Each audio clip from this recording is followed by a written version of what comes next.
Ils ont caché la force la plus puissante qui soit en vous et l'ont qualifiée de mythe. Dès votre naissance, le monde vous a appris à chercher des réponses à l'extérieur, à poursuivre un sens à travers le bruit et à faire confiance à des systèmes qui n'ont jamais été conçus pour vous libérer. Mais il y a quelque chose d'ancien en vous, quelque chose de réel, une force endormie enfouie au bas de votre colonne vertébrale, recroquevillée comme un serpent, silencieuse, patiente et qui attend. On vous a dit que c'était une métaphore, un non-sens mystique ou, pire, dangereux. Et pourtant, à travers des milliers d'années et des dizaines de civilisations, cette même énergie apparaît encore et encore, chuchotée à travers les symboles des yogis, des mystiques, des pharaons et des voyants. Ils en ont tous parlé. Ils l'ont tous vénéré, parce qu'ils savaient que l'éveillé change tout. Il ne s'agit pas seulement de méditation, de chakra ou de discours New Age. Il s'agit d'une vérité brute, électrique, indéniable, et une fois que vous l'aurez ressenti, votre vie ne sera plus jamais la même. Pendant des siècles, on a enseigné à l'humanité à rechercher le pouvoir à l'extérieur d'elle-même, à travers la religion, les gouvernements, les institutions et les gourous. Mais que se passerait-il si la plus grande source de pouvoir avait toujours été en vous, en sommeil, attendant de s'éveiller? La Kundalini n'est pas seulement un concept spirituel brandi dans les studios de yoga ou griffonné dans des livres ésotériques. C'est une technologie énergétique ancienne, une intelligence vivante tissée dans votre biologie même. Elle a été vénérée par les mystiques, cachée par les empires et incomprise par le monde moderne. Non pas parce qu'elle manque de vérité, mais parce qu'elle en contient trop. Si cette force était pleinement comprise, les structures qui profitent de votre confusion s'effondreraient du jour au lendemain. La Kundalini n'est pas une question de croyance, c'est une question d'expérience. C'est la force vitale primitive, enroulée comme un serpent à la base de votre colonne vertébrale, qui attend de se dérouler et de s'élever à travers votre système énergétique, déclenchant un changement total de perception, d'émotion et de conscience. Les anciens yogis de l'Inde l'ont cartographié avec précision bien avant que les neurosciences n'aient même un nom. Ils ont décrit les chakras, non pas comme des symboles abstraits, mais comme des passerelles énergétiques, chacune correspondant à des étapes du développement humain, de l'évolution psychologique et de l'incarnation spirituelle. Ils ne l'ont pas imaginé, ils l'ont vécu. Mais au fil du temps, ce savoir a été enfoui. La conquête coloniale, le dogme religieux et la peur institutionnelle ont tous contribué à dépouiller la science de son caractère sacré et à qualifier l'expérience intérieure de superstition. Même le symbole du serpent a été détourné. Dans la tradition yogique, le serpent représente l'énergie brute, la transformation, le chemin vers l'illumination. Dans la théologie occidentale, il a été transformé en un personnage maléfique, quelque chose à craindre, à éviter et à condamner. L'image même qui guidait autrefois les initiés vers des royaumes supérieurs a été utilisée comme une arme pour maintenir les masses dans l'enfance spirituelle. Quel meilleur moyen de contrôler les gens que de les convaincre que leur propre éveil est mauvais? Quel meilleur moyen de supprimer le sacré que de le rendre interdit? Et pourtant, l'énergie n'est jamais partie. Elle attend silencieusement en chacun de nous. Pas besoin d'être moine ou mystique pour porter la Kundalini en soi. Vous l'avez déjà. Elle est intégrée à votre corps, à votre respiration, à votre système nerveux. La seule question est, allez-vous y accéder un jour? Certaines vérités sont trop brutes, trop puissantes et trop réelles pour des plateformes comme celle-ci. Elle n'est disponible que pour une durée limitée. La Kundalini n'est pas une tendance, c'est une révolution de la perception. Elle ne demande pas d'adeptes. Elle exige des chercheurs de vérité, des personnes prêtes à se débarrasser des couches de fausse identité et à affronter ce qui se cache en dessous. C'est pourquoi elle n'est pas enseignée dans les écoles. C'est pourquoi elle ne fait pas la une des revues scientifiques et n'est pas célébrée dans les cercles spirituels traditionnels. Parce qu'elle ne vend pas l'obéissance, elle la détruit. Une fois que cette force commence à bouger en vous, vous ne pouvez plus être manipulé par la peur, humilié par la conformité ou séduit par la superficialité. Vous commencez à voir avec un regard neuf, à penser avec une nouvelle clarté et à ressentir avec une nouvelle profondeur. Mais elle doit être abordée avec respect, parce que la Kundalini n'est pas passive, elle amplifie ce qui est déjà en vous. Si vous êtes ancré, clair et humble, elle peut conduire à une transformation profonde. Si vous êtes imprudent, égocentrique ou mal préparé, elle peut amplifier la confusion. C'est pourquoi tant de traditions l'ont placée derrière des rituels, des disciplines et une purification intérieure. Non pas pour éloigner les gens d'elle, mais pour s'assurer qu'ils étaient prêts. Car lorsque le serpent s'élève, il n'apporte pas seulement la lumière, il apporte tout, le refoulé, le caché, le non résolu. Et c'est là que le vrai travail commence. Alors, demandez-vous, voulez-vous vraiment vous éveiller? Pas seulement à la lumière, mais à toute la vérité sur qui vous êtes et qui vous avez été conditionné à être. Car c'est ce que fait la Kundalini. Ce n'est pas une fuite de la réalité, c'est une immersion dans ses couches les plus profondes. Et une fois que cela commence, il n'y a plus de retour en arrière possible. La Kundalini n'est pas un mot à la mode. Ce n'est pas une métaphore. Ce n'est pas quelque chose inventé par des mystiques pour vous vendre un cours ou vous donner un sentiment éphémère d'importance spirituelle. C'est réel, c'est vivant et elle est déjà en vous. Mais ce qu'elle était, ce qu'elle n'est pas a été déformé, dilué et mal compris pendant des siècles.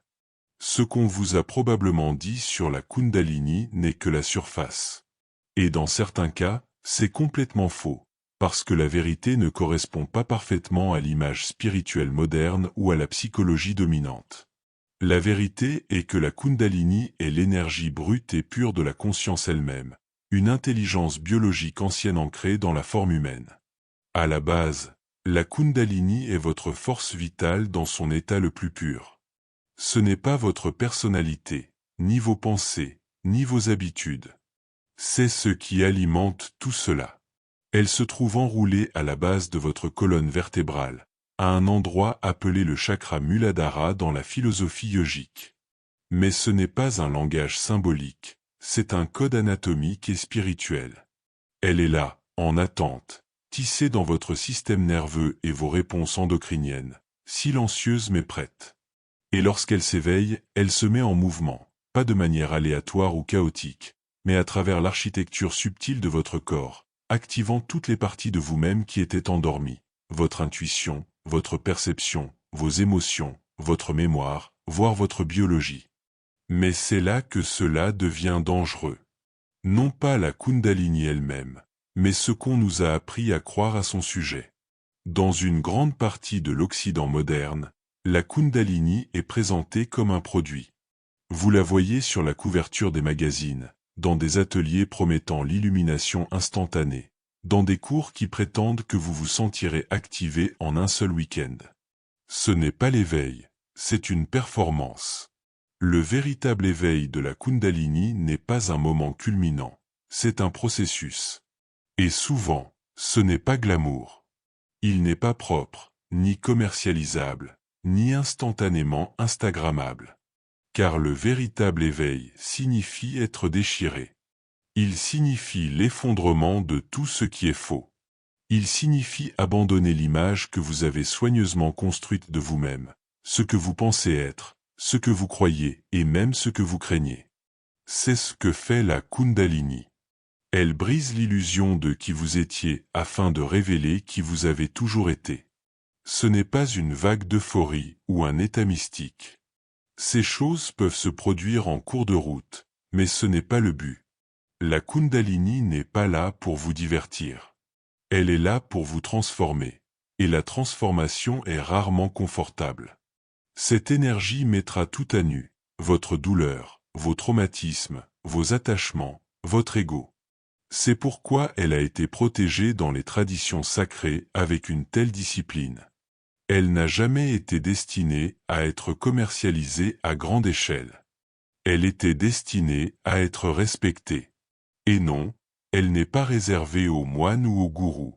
Elle est destinée à toute personne dotée d'un système nerveux et d'une âme, mais elle exige de vous quelque chose que peu de gens sont prêts à donner, une honnêteté totale, pas seulement envers les autres, mais aussi envers vous-même. car cette énergie ne répond pas à la performance ou à une spiritualité basée sur la performance. Elle ne s'éveille pas simplement parce que vous portez des vêtements blancs ou que vous chantez des mantras. Elle s'élève lorsque vous êtes aligné. Elle s'élève lorsque votre monde intérieur devient calme, stable et ouvert. Elle s'élève lorsque le bruit de votre vie ne couvre plus le signal de votre vérité. La Kundalini n'est pas un raccourci. Ce n'est pas un détour pour atteindre la sagesse. C'est plutôt une voie rapide vers tout ce que vous avez évité jusqu'à présent. C'est pourquoi les personnes qui s'éveillent prématurément ou sans accompagnement ressentent souvent de la confusion, un chaos émotionnel ou un malaise physique. Ce n'est pas parce que la Kundalini est dangereuse, c'est parce qu'elle amplifie tout ce qui n'a pas encore été guéri. Elle ne vous laisse pas vous cacher. Et si vous vous cachez depuis longtemps, cette exposition peut ressembler à une tempête. Mais cette tempête est sacrée. Elle ouvre la voie à quelque chose de réel. Car lorsque la Kundalini se met en mouvement, elle ne change pas seulement ce que vous ressentez. Elle remodèle votre façon de vivre. Elle exige votre présence. Elle réécrit votre relation avec votre corps, vos pensées, vos choix. Elle brûle les illusions. Et ce qui reste n'est pas une version éclairée et flottante de vous-même. C'est le vrai vous, éveillé, incarné et pleinement vivant. Il existe un mythe selon lequel l'éveil de la Kundalini est comme allumer un interrupteur, un moment soudain de bonheur, d'extase et d'illumination. Mais la vérité est beaucoup plus nuancée, beaucoup plus réelle. Lorsque cette énergie commence à s'agiter, elle ne s'annonce pas poliment. Elle ne demande pas la permission. Elle se moque de votre emploi du temps. Elle se déplace par vagues, puissante, imprévisible et profondément intelligente. Et lorsqu'elle le fait, votre corps devient à la fois un temple et un champ de bataille. Certaines personnes ressentent une chaleur intense qui monte le long de la colonne vertébrale, comme si leurs os brillaient de l'intérieur. D'autres tremblent de manière incontrôlable, non pas par peur, mais à cause d'un courant trop puissant pour être réprimé. Vous pouvez ressentir une pression au niveau du front, des picotements étranges dans les membres ou une soudaine vague d'émotion qui surgit de nulle part. Pleurer, rire, trembler, s'effondrer dans un état d'immobilité, ce ne sont pas des symptômes de folie. Ce sont des signes que quelque chose de plus profond est en train de se réveiller. La Kundalini ne s'éveille pas par la logique, elle s'éveille par l'abandon. C'est pourquoi ce processus peut être si difficile à affronter. Parce que l'abandon est terrifiant pour l'ego. C'est la mort du contrôle, de la certitude, de toutes les étiquettes et les histoires dont vous vous êtes entouré pour vous sentir en sécurité. Lorsque la Kundalini commence à bouger, elle se moque de qui vous pensez être. Elle ne s'intéresse qu'à ce qui est réel. Elle fait remonter vos ombres à la surface. Le chagrin non guéri, la honte enfouie, les croyances dont vous vous êtes affranchi, mais que vous n'avez jamais remises en question. Tout cela remonte à la surface. C'est ce à quoi la plupart des gens ne s'attendent pas. Ils viennent chercher des feux d'artifice cosmiques et se retrouvent submergés par un flot d'émotions refoulées. Mais c'est là que réside la véritable initiation. L'éveil de la Kundalini n'est pas toujours beau. En fait, il est souvent brut, déroutant, voire douloureux. Vous risquez de perdre tout intérêt pour des choses qui vous obsédaient autrefois. Les relations peuvent se briser, non par cruauté, mais parce qu'elles étaient fondées sur des versions de vous-même qui n'existent plus. Vous pouvez vous sentir perdu, désorienté, détaché du monde. Ce n'est pas un échec, c'est une transformation. Vous ne perdez pas la tête. Vous vous débarrassez de l'identité que vous vous êtes construite pour survivre dans un monde qui ne vous a jamais appris qui vous êtes vraiment. Et pourtant, même au milieu du chaos, il y a des moments si purs, si calmes, si inexplicables, que vous savez que quelque chose de divin est en train de se produire. Une paix qui n'a pas de sens, une clarté qui transperce des années de bruit, une connexion à tout et à rien à la fois. Ce sont ces aperçus qui vous permettent de continuer. Ce ne sont pas des récompenses, ce sont des rappels. Des rappels que la douleur a un sens, que vous n'êtes pas brisé, mais en train d'être reconstruit. Le problème, c'est que la spiritualité moderne prépare rarement les gens à cela. Elle vend l'éveil comme un produit, un état de grâce, une performance, un badge d'honneur. Mais la Kundalini n'est pas impressionnée par votre apparence spirituelle. Elle est touchée par votre honnêteté. Êtes-vous prêt à affronter les parties de vous-même que vous avez reniées? Êtes-vous prêt à ressentir ce que vous avez anesthésié pendant des années? Êtes-vous prêt à abandonner tout ce qui vous empêche de vous épanouir, juste pour rencontrer la version de vous-même qui est enfouie sous des couches de conditionnement? C'est pourquoi les traditions anciennes exigeaient de la discipline avant l'initiation, non pas pour exclure les gens, mais pour les protéger. Car une fois que l'énergie commence à monter, il n'y a plus de retour en arrière possible. Soit vous évoluez avec elle, soit vous êtes consumé par votre résistance. C'est pourquoi la préparation est essentielle. Votre corps doit être capable de la supporter. Votre esprit doit être capable d'en être témoin, et votre âme doit être prête à lâcher prise. Certains éveils se produisent progressivement, comme un feu qui se construit lentement au fil des ans. D'autres surviennent comme un éclair soudain, choquant, indéniable. Il n'y a pas de recette unique, mais la vérité profonde est que votre âme sait déjà ce qui est nécessaire. Votre rôle n'est pas de contrôler le processus, il est de vous rendre disponible, de faire le vide dans votre esprit, de rester immobile, de cultiver votre conscience afin que, lorsque l'énergie frappera à votre porte, vous soyez capable de l'accueillir avec respect et non avec crainte. Car c'est bien cela au fond, un retour au respect. Non pas pour la tradition ou la doctrine, mais pour la vie elle-même, pour l'étincelle divine qui pulse dans votre colonne vertébrale, attendant d'être rappelée. Elle n'a pas besoin que vous la poursuiviez. Elle a besoin que vous soyez prêt. Et être prêt ne signifie pas être parfait. Cela signifie être vrai, être présent, être courageux. La Kundalini ne vous éveille pas simplement à un royaume supérieur. Elle vous éveille à ce royaume, à la sacralité de votre corps, de votre respiration, de vos émotions, de votre douleur. Elle vous éveille à tout, et c'est pourquoi elle change tout. Bien avant que le mot Kundalini ne soit jamais écrit en anglais, les civilisations anciennes travaillaient déjà avec elle, l'honoraient et construisaient tout un cadre spirituel autour d'elle. Elle ne l'appelait pas énergie comme nous le faisons aujourd'hui, mais elle la connaissait, elle la ressentait, elle vivait selon elle, parce qu'elle comprenait ce que nous avons oublié, que dans le corps humain se trouve la clé pour transcender la condition humaine. Et ce pouvoir n'a jamais été à l'extérieur, il a toujours été à l'intérieur. Dans les traditions yogiques de l'Inde ancienne, la Kundalini était considérée comme la force féminine sacrée, Shakti, qui sommeillait, attendant de s'élever et de retrouver Shiva, le masculin divin, assis à la couronne. Ce n'était pas un mythe, c'était une science sacrée.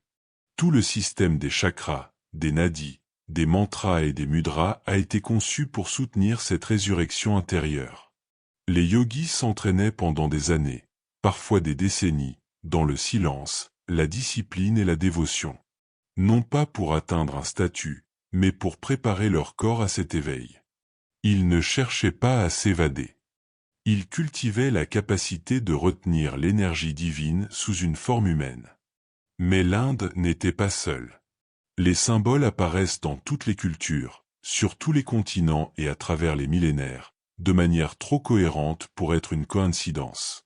Dans l'Égypte antique, l'Uraeu, le cobra surgissant du front des pharaons, n'était pas seulement un élément décoratif.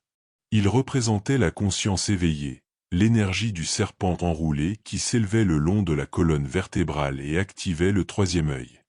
L'œil d'Horus, pas seulement un symbole de protection, mais une carte de la vision intérieure. Le bâton d'Hermès dans la tradition grecque, le caducée, deux serpents entrelacés autour d'un bâton central, est presque identique au Nadi Ida et Pingala de l'anatomie yogique.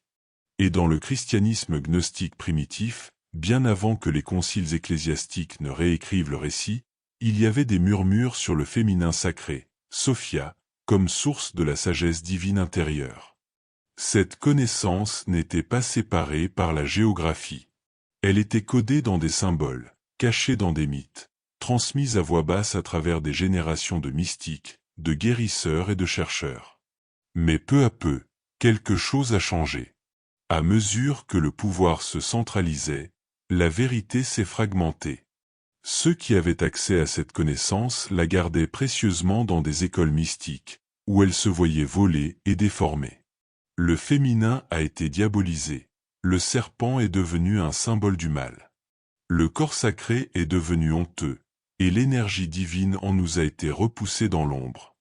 Non pas parce qu'elle était fausse, mais parce qu'elle était puissante. Le colonialisme n'a pas seulement conquis des terres. Il a conquis les consciences, il a démantelé les systèmes de connaissances indigènes, les a rejetés comme primitifs et les a remplacés par des idéologies qui servaient le contrôle et non la libération. La psychologie occidentale a pathologisé les expériences spirituelles. La religion a extériorisé la divinité, et la science, malgré toute sa brillance, a amputé l'âme du corps de sa recherche. Il ne restait plus qu'une version vidée de son sens de l'être humain, rationnel, malléable, déconnecté de son feu intérieur. Mais les symboles ont survécu, cachés à la vue de tous dans les textes sacrés, l'art ancien, les mythologies, l'architecture. La spirale, le serpent, le bâton, l'œil, l'arbre, toute métaphore d'une même chose, l'ascension de l'énergie, l'évolution de la conscience à travers le corps humain. L'histoire n'a jamais été vraiment perdue. Elle était simplement enfouie sous le bruit des dogmes et des distractions. Et maintenant, lentement, elle revient. Pas à travers les institutions, mais à travers les individus.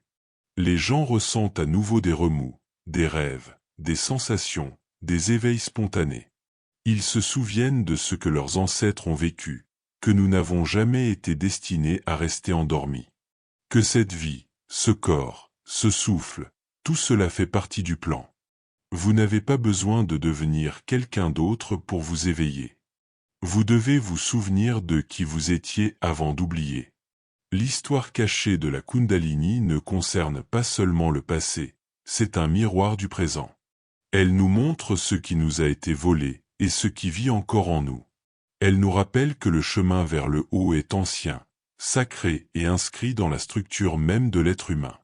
Et peu importe depuis combien de temps elle a été réprimée, déformée ou commercialisée, la vérité a toujours le moyen de revenir. Il suffit d'une seule chose, quelqu'un prêt à la recevoir. Si la Kundalini est le serpent, les chakras sont les portes qu'il doit franchir, et les nadis sont les rivières cachées qui transportent son feu. Il ne s'agit pas de mysticisme abstrait.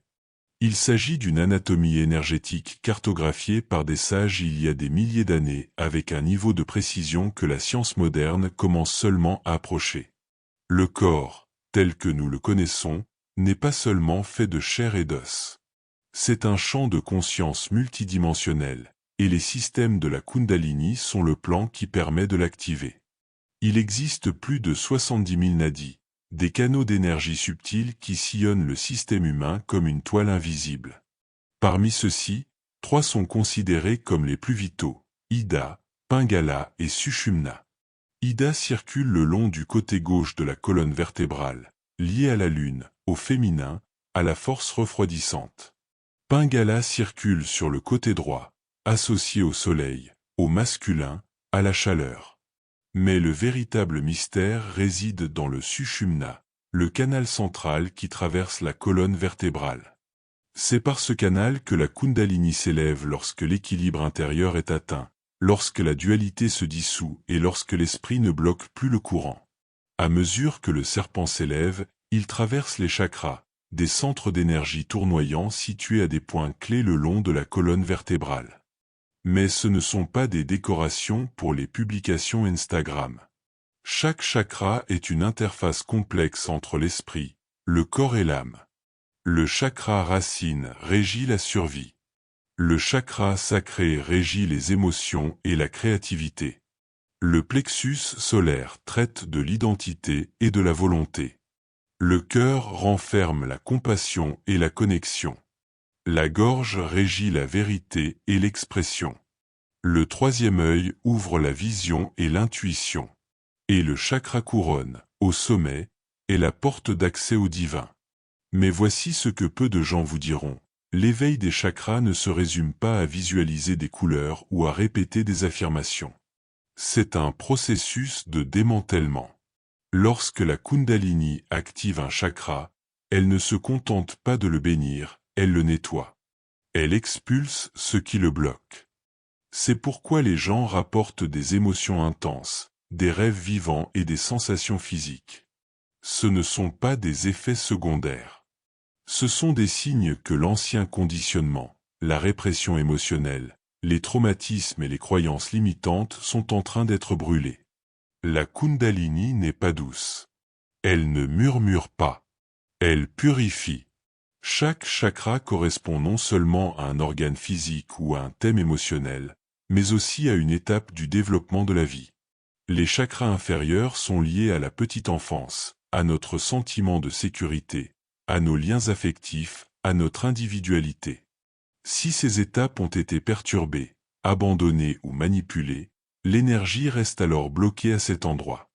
Lorsque la Kundalini atteint ses centres, elle pousse cette énergie bloquée vers la surface, afin qu'elle puisse être affrontée et guérie. Ce n'est qu'alors qu'elle peut monter plus haut. C'est pourquoi l'ascension n'est pas linéaire. Vous ne passez pas d'un chakra à l'autre comme si vous montiez des escaliers. Vous tournez en spirale, vous revenez en arrière, vous revisitez. À un moment donné, vous vous sentez expansif et éclairé. L'instant d'après, vous replongez dans de vieilles blessures. C'est le cycle sacré de la purification, et il se poursuit jusqu'à ce que l'énergie puisse circuler librement, non seulement à travers votre colonne vertébrale, mais aussi à travers toute votre vie. Car le but n'est pas de s'échapper du corps. Le but est d'y apporter de la lumière, non pas de contourner l'expérience humaine, mais de l'illuminer de l'intérieur. Lorsque tous les chakras sont éveillés, alignés, équilibrés, non pas en théorie, mais dans la réalité vécue, la Kundalini atteint le sommet. Ce n'est pas la fin, c'est le début d'un nouveau mode d'existence. Un mode où vous ne pensez pas seulement avec votre esprit, mais avec tout votre être. Une existence où l'intuition devient aussi précise que la vue et où l'amour cesse d'être une émotion pour devenir un état de conscience. C'est ce que les mystiques entendaient par illumination. Il ne s'agit pas de s'envoler, mais d'arriver pleinement ici, incarné, éveillé. Vous n'êtes pas une erreur. Vous n'êtes pas brisé. Vous êtes un être complexe, porteur d'empreintes et d'énergie accumulées au fil des vies. Et la Kundalini connaît le chemin qui mène à la maison.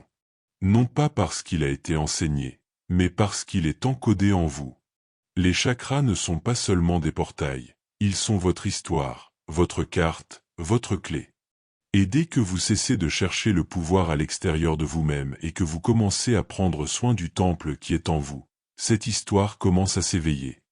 Pendant des années, les discussions autour de la Kundalini se limitaient au temple, aux ashrams et aux cercles secrets de mystiques.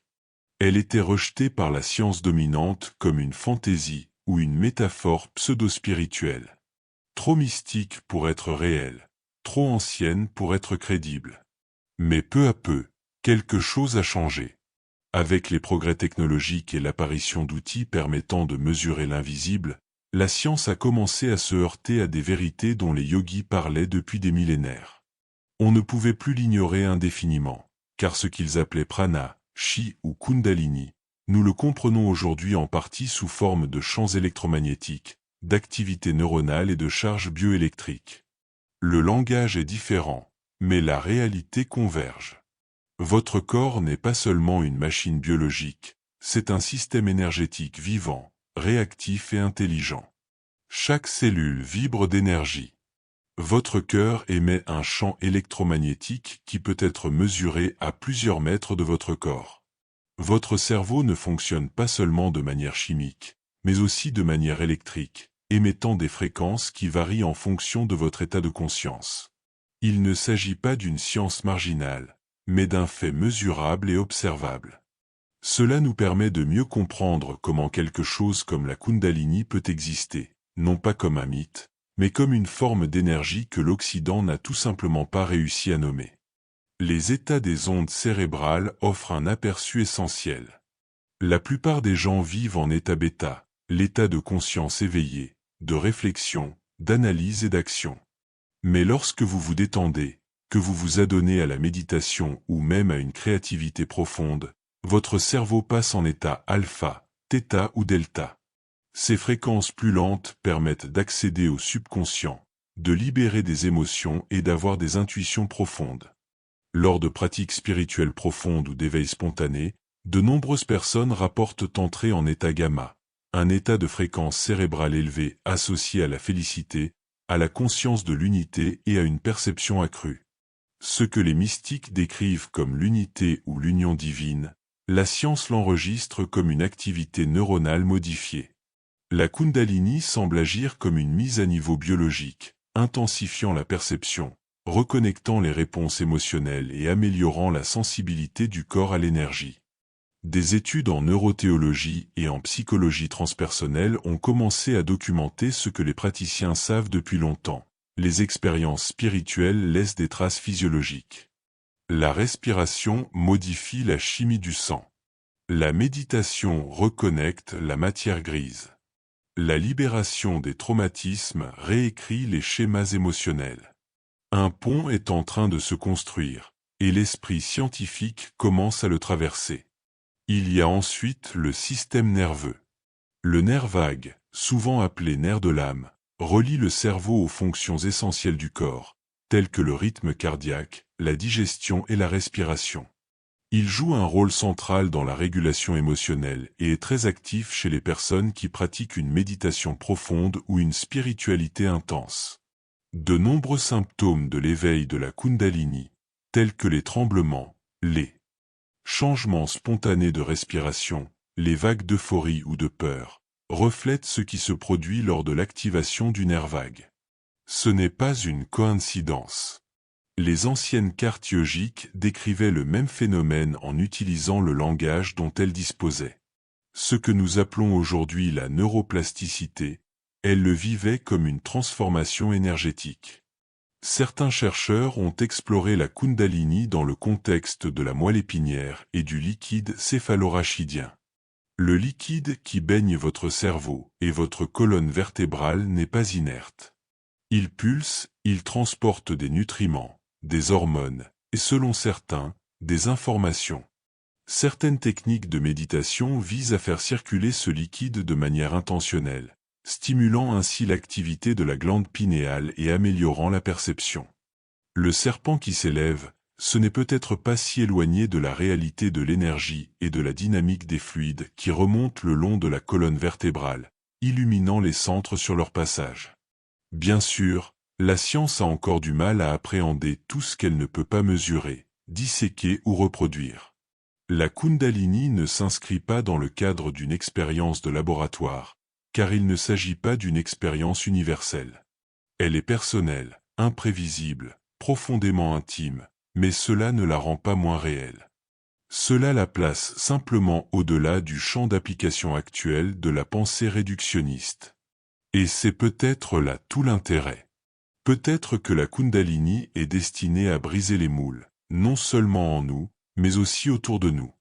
Peut-être existe-t-elle pour nous rappeler que la vie est plus grande que les équations et que la conscience n'est pas un sous-produit du cerveau, mais le champ dans lequel le cerveau émerge. Vous n'avez pas à choisir entre la science et l'esprit. La véritable voie à suivre réside dans l'intégration. Il ne s'agit pas de s'accrocher aveuglément à la tradition, ni de vénérer l'intellect comme seul Dieu. La Kundalini vit dans l'espace entre les deux. Elle est la preuve d'un corps animé par la conscience et d'une conscience ancrée dans la forme. Et plus nous écoutons, plus nous observons, plus nous nous alignons, plus nous nous rapprochons de cette vérité ultime. L'univers n'est pas là-bas, il est en vous. Il attend de se réveiller. Dès que vous êtes en âge de rester assis et de lever la main, on vous dit quoi penser, quoi mémoriser, quoi croire, mais on ne vous enseigne jamais la vérité sur l'énergie qui pulse dans votre propre corps. On ne vous dit jamais que vous portez en vous une force capable de vous éveiller à votre moi supérieur. Pourquoi ? Parce que les systèmes fondés sur le contrôle ne tirent aucun bénéfice d'individus conscients d'eux-mêmes, autonome et spirituellement souverain. Le véritable éveil crée des perturbations. Il donne naissance à des personnes qui remettent en question l'autorité, rejettent les faux discours et cessent de vivre pour obtenir l'approbation des autres. Et c'est la dernière chose que souhaite un système fondé sur le contrôle. L'éducation, telle que nous la connaissons, n'a jamais été conçue pour vous libérer. Elle a été conçue pour vous formater. Vous préparer à l'industrie, à l'obéissance, à la prévisibilité. Asseyez-vous en rang. Suivez les instructions. Levez la main pour parler. Le programme peut changer, mais la structure reste la même. Ce qui manque dans presque toutes les salles de classe, c'est une conversation sur la conscience, l'énergie, la respiration, la prise de conscience sur ce que signifie être pleinement humain. Et ce que vous n'apprenez pas, vous ne le valorisez pas. On vous enseigne que le succès signifie s'adapter à un moule et non s'en affranchir. Et ainsi, le monde intérieur est discrètement écarté. Le résultat ? Une société déconnectée de son propre pouvoir, conditionnée à considérer le corps comme un fardeau, les émotions comme une faiblesse et l'immobilité comme de la paresse. La Kundalini remet tout cela en question. Elle redonne au corps son caractère sacré. Elle honore les émotions en tant qu'intelligence.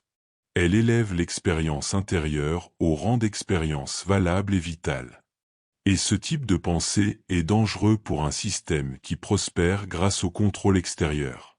Car une fois qu'une personne se connecte à l'énergie qui est en elle, elle devient plus difficile à manipuler.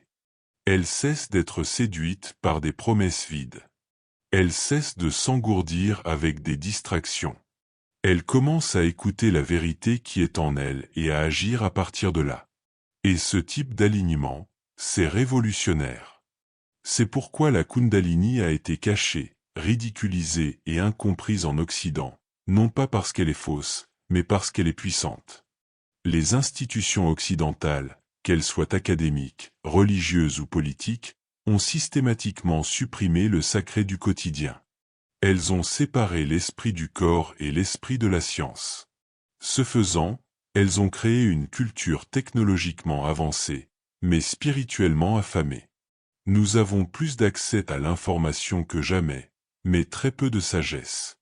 Nous pouvons envoyer des fusées dans l'espace, mais nous avons du mal à rester assis en silence. Et qu'en est-il du monde médical ? Une grande partie de ce que les gens vivent lors de leur éveil spirituel, les poussées d'énergie, les libérations émotionnelles, les mouvements spontanés est rapidement qualifié de pathologie. Au lieu d'être guidés, on leur propose des diagnostics. Au lieu d'outils, on leur donne des pilules. Ce n'est pas de la guérison, c'est de la répression. Encore une fois, ce n'est pas parce que les médecins sont malveillants, c'est parce que le système dans lequel ils évoluent n'a pas de cadre pour l'énergie intérieure. Il n'a pas été conçu pour voir au-delà du physique. Il n'a pas été conçu pour comprendre l'âme. Mais les choses changent lentement, silencieusement, sous la surface. De plus en plus de gens s'éveillent, posent des questions différentes, refusent d'ignorer ce qu'ils ressentent à l'intérieur. Ils réalisent que le véritable programme scolaire n'a jamais été dans les salles de classe. Il se trouve dans la respiration, le corps, le silence, le désir. Ils se réapproprient des pratiques autrefois qualifiées de primitives. Ils se souviennent que les anciens n'étaient pas naïfs, mais initiés. Et ils ne sont plus disposés à prétendre que tout ce qui est réel peut être mesuré dans un laboratoire ou approuvé par une institution. Car la vérité est que vous êtes né avec tout ce dont vous avez besoin. La carte est en vous, l'énergie est en vous, l'intelligence est en vous. Et dès que vous commencez à y croire vraiment, vous sortez du cycle de la dépendance et entrez dans quelque chose de bien plus puissant, l'auto-initiation. Vous n'avez pas besoin d'autorisation pour vous éveiller. Vous n'avez pas besoin d'un certificat pour explorer votre conscience. Vous avez besoin de courage, vous avez besoin de curiosité et vous devez désapprendre tout ce qui vous a appris à douter de vous-même. La Kundalini n'est pas réservée aux saints ou aux sages. Elle est présente chez la mère célibataire qui médite avant que ses enfants se réveillent. Elle est présente chez le chercheur silencieux qui en a assez des réponses superficielles. Elle est en vous en ce moment même, que vous le reconnaissiez ou non. Et une fois que vous l'aurez reconnu, les systèmes qui ont tenté de vous réprimer n'auront plus aucune chance. La Kundalini ne se réveille pas sur commande. Vous ne pouvez pas la forcer avec votre ambition, ni la convoquer comme un tour de magie. Ce n'est pas une récompense pour avoir atteint un certain niveau spirituel, ni un badge pour avoir accompli les bons rituels. Cette énergie ne répond pas à l'ego, elle répond à la préparation. Et la préparation ne dépend pas de ce que vous savez, mais de votre volonté de désapprendre, de faire le vide pour libérer ce qui ne vous sert plus, pour faire de la place à ce qui est déjà en vous et qui peut s'épanouir. La préparation n'est pas facultative, c'est le fondement. Car lorsque cette énergie se met en mouvement, elle traverse tout, votre système nerveux, vos souvenirs, vos émotions, vos pensées. Si vous êtes bloqué, elle vous montrera où.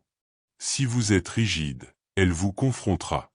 Si vous êtes ouvert, elle vous enseignera. C'est pourquoi la première étape n'est pas l'activation, mais la purification. Pas dans un sens religieux, mais énergétique. Votre système peut-il supporter l'intensité? Votre esprit peut-il rester stable lorsque votre identité commence à se fissurer? C'est pourquoi les traditions anciennes n'enseignaient pas seulement la méditation, elles enseignaient la discipline, la pratique quotidienne, le travail sur la respiration, le jeûne, le silence, non pas pour punir le corps, mais pour l'affiner, pour en faire un réceptacle clair, non obscurci par les distractions ou submergé par le chaos. Dans un monde qui glorifie la stimulation, le calme devient sacré. Et ce calme n'est pas passif, il est puissant. Il vous met à l'écoute des subtilités. Il vous apprend à ressentir, et il vous apprend à observer sans réagir. Lorsque la Kundalini se met en mouvement, l'observation est essentielle. Sans elle, vous vous noyez dans l'intensité. Avec elle, vous naviguez. Commencez par le corps, non pas en le poussant, mais en l'écoutant. De quoi a-t-il besoin pour se sentir en sécurité, ancré, alerte? Le mouvement aide, le yoga, la marche, les étirements, mais pas pour performer, juste pour se connecter. La respiration est le pont. Elle vous dit tout sur votre état. Une respiration superficielle, un esprit dispersé, une respiration profonde, une présence ancrée.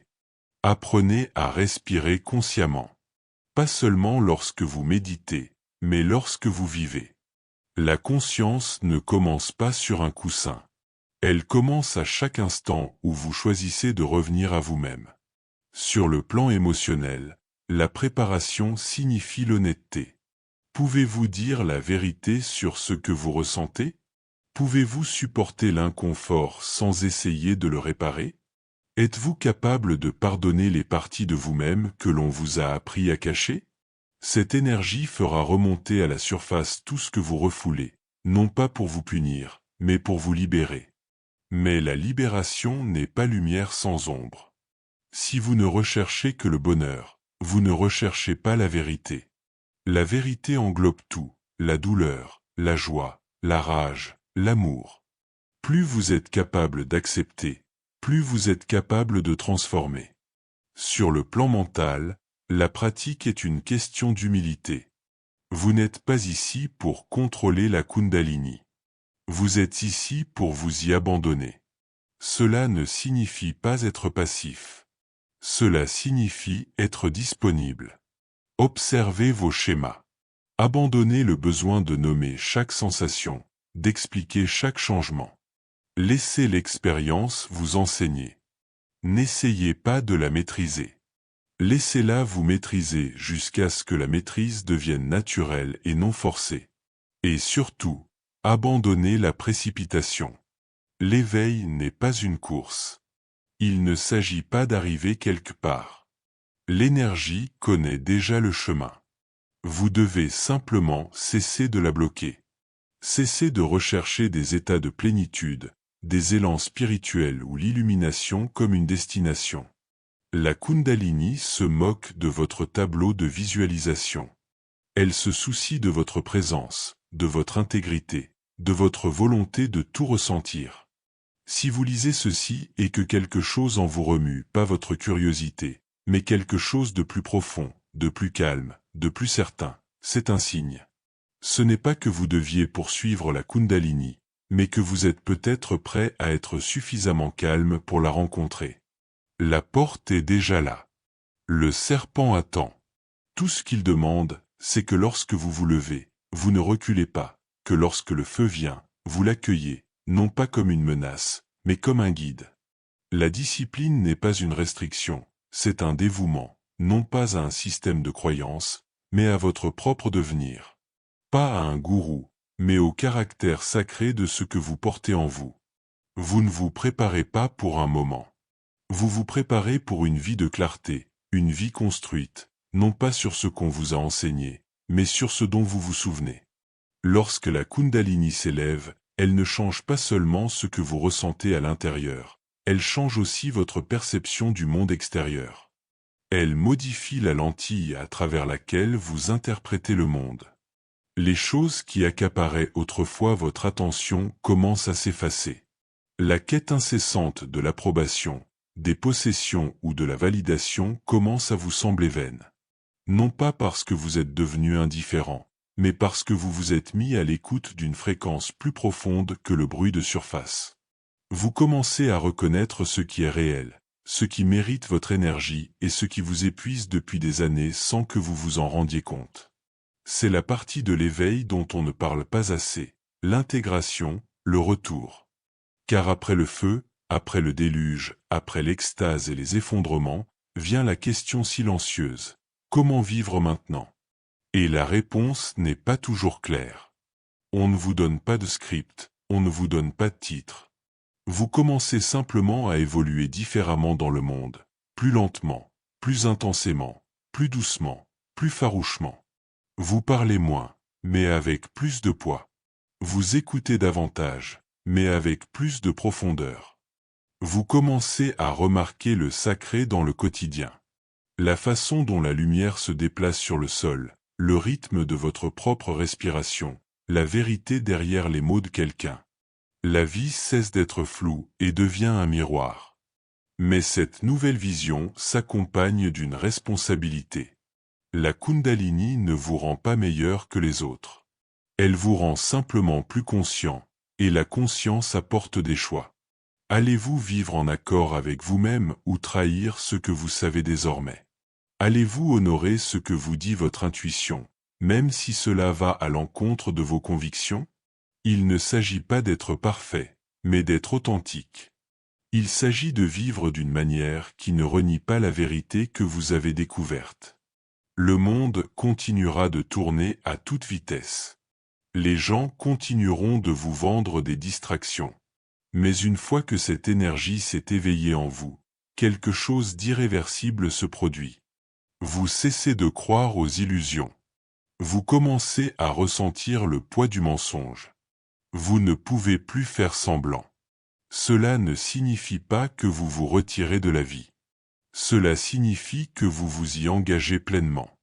Mais selon vos propres conditions, vous continuerez peut-être à travailler, à payer vos factures, à relever des défis. Mais sous tout cela, il y a une tranquillité qui ne bouge pas, une clarté qui ne vacille pas, et c'est cela la véritable liberté.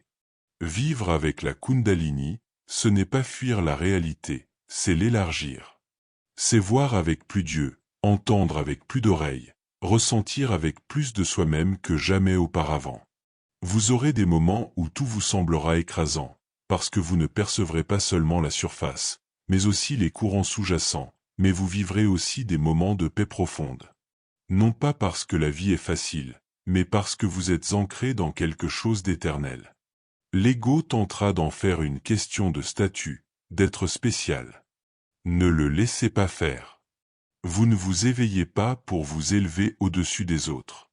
Vous vous éveillez pour vous reconnecter avec eux, pour voir le divin dans chaque visage, chaque échec, chaque respiration.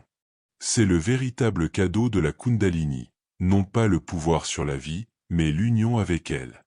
Vous avez parcouru un long chemin dans ce voyage. Pas seulement à travers les idées, mais aussi à travers les rappels. Quelque chose en vous sait déjà ce que vous venez de lire. Ce n'était pas nouveau. C'était un souvenir ancien qui refaisait surface. Maintenant, la question est, qu'allez-vous en faire? Ne laissez pas cela rester une simple information. Laissez-la s'intégrer. Laissez-la vivre dans vos choix, votre respiration, vos relations. Laissez-la façonner la façon dont vous vous réveillez le matin, la façon dont vous parlez, la façon dont vous créez et contribuez.